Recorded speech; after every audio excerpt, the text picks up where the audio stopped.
দাঁড়িপাল্লাটা এই সিম্বল কি? ন্যায় বিচার। সেই ন্যায় বিচার কি হিন্দুর জন্য আলাদা, মুসলমানের জন্য আলাদা? ন্যায় বিচার সবার জন্য।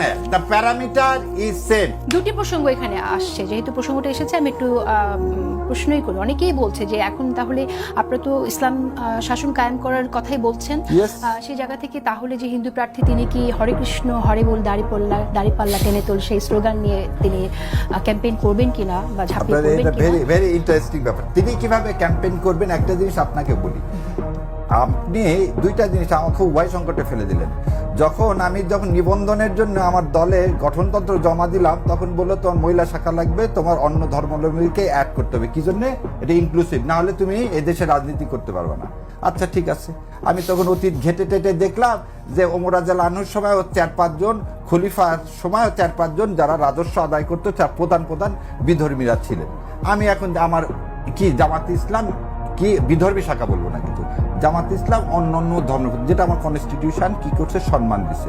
আমি এই কনস্টিটিউশন সম্মান করে বাংলাদেশকে ধারণ করছি। তাহলে ওই লোকটাকে যে নিচে উনি ওনার স্ট্র্যাটেজি ঠিক করবে। দাঁড়িপাল্লা মানেটা কি? দাঁড়িপাল্লাটা এই সিম্বল কি? ন্যায় বিচার। সেই ন্যায় বিচার কি হিন্দুর জন্য আলাদা, মুসলমানের জন্য আলাদা? ন্যায় বিচার সবার জন্য। The parameter is same. আল্লাহ বলছে মিজান। মিজান মানে কি? ন্যায় বিচার। আর আল্লাহ হচ্ছে কি আমার আপনার, তাই ব্রহ্মা মানে কি?